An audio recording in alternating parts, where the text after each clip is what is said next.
Hello, this is Derek from Future Vision and Growth Network. This conversation is one that I've been meaning to have for quite a while, and I want to make sure that we get into this conversation and start it. And that is, are we, Norman, Oklahoma, the third largest city in the state of Oklahoma, stuck in a small town mindset?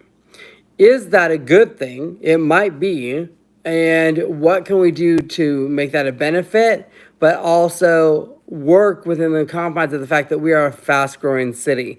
Because all of those things need to work together and collaborate in order to make this city a better city. So let's go ahead and unpack some of that. Let's start with the idea that we were a small city. We were a small town. We have since grown out of that, but we still are stuck in a mindset of that small town. I'll give you a couple examples. I said we are at roughly 134,000 people right now. We grew about somewhere between 9 and 14% in the last 15 years, somewhere in there, 15 years, I believe. And yet our projections are going to be 3% or less than that over the next 15 years. So our assumption is that if we did nothing at all, we would grow at that same rate. I mean, that's the perception. Even if we look at our past 15 years, we know that that's not true. So we are in a major issue because we're going to need infrastructure, we're going to need housing, we're going to need businesses, we're going to need all the surrounding apparatus behind that amount of people just by itself. On a standard increase, we're going to have to start growing that infrastructure. Then we start adding in some sweeteners, and maybe we have some interesting projects coming up. Well, I know we do. We have large scale projects. We have some that are extremely controversial and some that are yet inevitable or will be coming. Whether it is large scale retail at the site we believe it will be, maybe not, but we're going to have large scale retail come in. If not, Moore is going to, or Noble's going to, or Slaughterville's going to, or someone around us is going to. And so we have to look at what does that do? How do we grow our city? The questions we have is, okay, how can we make those large scale things happen and also retain and maintain what we consider our Normanness or our Norman way of life? And I think there's several different ways we can do it. I think there are legitimate questions about the North Park TIF, the new one. I think going back and looking at the research on some of the first round, there were some things that were put in there that were not locked down. I said there were. So lock them down. So get to the developer and say, this is what we want. It's got to be locked down. This is what's going to happen. TIFs are severely misunderstood in the city of Norman, like severely misunderstood. Because the assumption is that all of your taxes go to the TIF. It does not. Also, the assumption is that they can't be beneficial, and they absolutely can be. Now, the hard part is Norman went from like smaller TIFs to ginormous TIFs, and I don't know about that. Yeah, that's not a technical term, but ultimately it's a whole lot, and it's a lot. So we would need to know some numbers, and I think these are legitimate questions. How fast did we pay off the first two TIFs in the North Park area?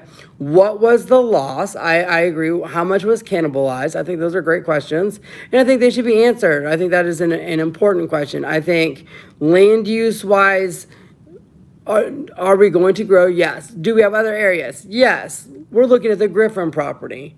We're looking at Jenkins and Highway 9. We're looking at other properties south of Norman, headed towards Noble. I mean, most of that's already been like swallowed up or already getting ready to be platted. So we have a lot of development coming in, but I want even more districts that are maybe smaller in nature that really integrate all that we are. So what if we had, I'm going to use my East Lindsay district. My East Lindsay district, I've already got an amazing ice cream shop. I got great antique stores, amazing restaurants. But if I had a little bit more streetscaping, lights, and maybe some music and art in that area, I would love to have a micro district on the east side. I would love to have micro districts on the west side or the northwest side where you could go and do that. I'm a coffee lover. I love coffee. I know you guys have passed stuff that you can have businesses in neighborhoods. Wouldn't it be nice to walk in your neighborhood to your coffee shop in your neighborhood? Didn't have to be a large scale coffee shop. Don't have to rip out the whole neighborhood, but you can have a house that is turned into a coffee shop. That'd be fantastic. You could have a bodega that you can go and grab something really quickly. I said we have all these interesting things that can happen, but we have to, again, integrate growth, because growth is going to happen, and our unique nature of who we are. And yes, we are driven by the university. And there's an interesting relationship with the University of Oklahoma. Why? Because sometimes we're friendly and sometimes we're antagonistic and sometimes we fight it out and everybody comes together on Friday. That is kind of the unique nature of what has happened. We gave a lot of land away when we started out, and it is one of the problems we have is that we ultimately have a lot of land that is under university control. So even when we decide to grow, it's hard not to place things on university land, because if we're not placing it on university land, we're placing it in rural areas. And there's rural areas that don't want it. And I get that. I do. And I am empathetic to people that are losing homes and things like that in the rural areas. Unfortunately, we don't end at Porter anymore.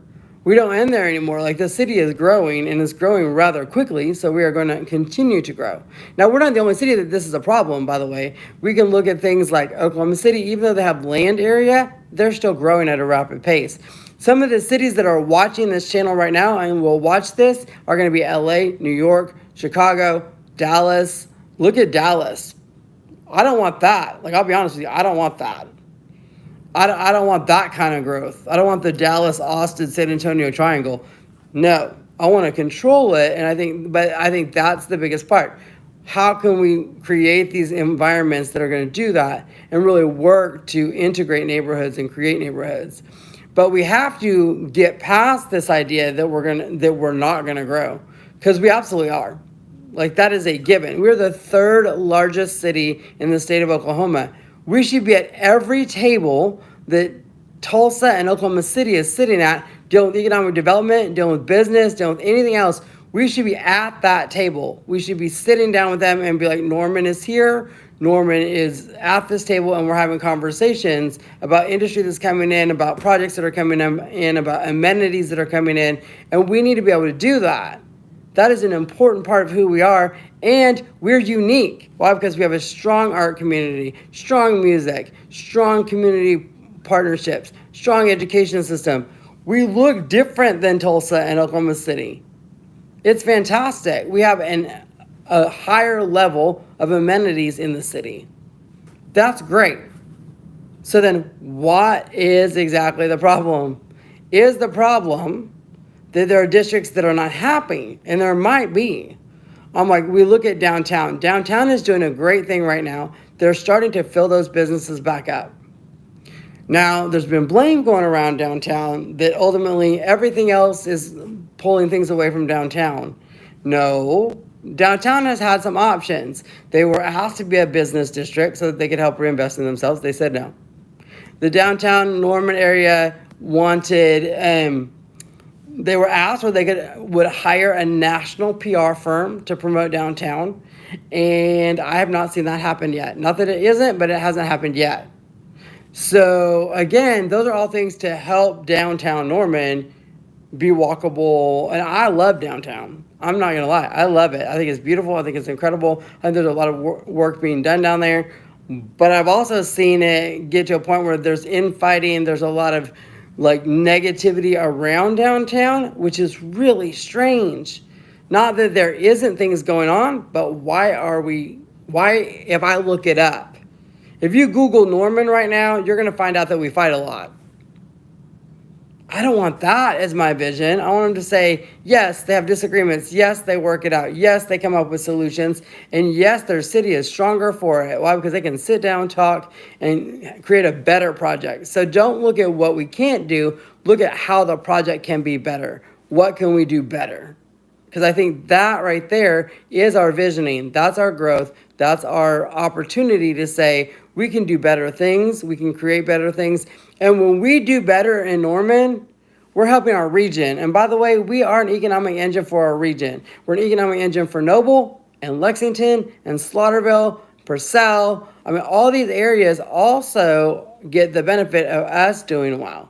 And we get the benefit of them doing well. So our relationships with our rural cities is very important. So I think we always need to do that. I love Third Friday in Purcell. I love Second Friday in Norman. Second Friday in Norman is so built out and incredible. It's one of the greatest festivals you have on a monthly basis. It's phenomenal. But I also love Third Friday in Purcell. Why? Because I can go down there, drive down there, have a good time, and you know what? Get to see some friends and enjoy their downtown too and support them. It's just a neat relationship between the two. Why? Because we can help them, they can help us, and look, they're helping us already because they're coming here to shop and eat and play and hang out. So I want us to really start opening this conversation. Are we stuck in a rural mindset? Now, where could this be a benefit? Maybe it could, because I also am from rural Oklahoma. So there's things that I love about a rural city. One, they know their neighbors. They know each other. They care about each other. Yeah, they may disagree. Yes, they may sit at a coffee shop and have a disagreement, but you know what? They're going to fight for each other. You know what? I love a rural shake your hand, look a person in the eye, and say, this is what we're going to do. And you do it. There's no hidden things. There's no agendas. There's no cities that don't roll things out very well. I'll be honest with you. I said that's one of the things that Norman didn't do very well. Is I'm like, you need to get these projects out in the open for people to see them and have conversations. At the same time, we don't need to talk them to death because it will take forever. And by the time we get it done being talked, somebody else has scooped it up and taken it out from underneath us. So that has happened regularly. If you don't believe it, ask what they wish that Norman had, and most of it's in Moore or Oklahoma City or somewhere else. So ultimately, we take too long making decisions. Now, the benefit of that is we're thinking and deliberating. We have the researchers here. We have the university here. Again, it can be a benefit, but we really need to work on that mindset. I think we do need to get to know our neighbors. I think we do need to go to those community events. I love that we have music here. I love that we have art here. And we are a city that is a community. We do love being around each other. And I think that's fantastic. I think people that come to Norman, meet our people, they're constantly impressed because we are a phenomenal city. We are a world-class city with incredible things happening. And we're growing by leaps and bounds. And we'll continue to do that because we're just amazing. So let's share our amazingness. Let's grow together. Let's have collaboration. Let's work at building these projects that are going to get built. But let's make sure that we have our input in there, design elements, things that make it quintessentially Norman. So that if we don't do that, they're going to build what they want to build anyways. They're going to design what they want to design anyways, and they're going to do it to their standards. We want it at our standards. Why? Because our standards are higher. Norman standards are higher than regular building industry, regular other places. And so we need to make sure that we have our stamp on it, that we have our control on it, and we get what we want out of it. So my hope is we're all in this to get this conversation started and to determine, are we a rural town or are we a city? We need to figure that out because that is going to determine the direction we take. If we're rural, we're going to go backwards. It's what's going to happen. If we decide that we're a rural city, we are going to slow down. We're not going to grow, and we're going to give what we have to someone else. If we are in a city, we have the opportunity to go ahead and fix that and create a vision for our new city, which is we need to do. And I think there's great people in place, but we need to honor them and respect them and tell them your wishes and not always say no to everything. I think that is a big deal. So let's say yes. Let's create a positive city, a world-class city, an incredible city, and invite the world. Thank you so much. Hope this finds you well.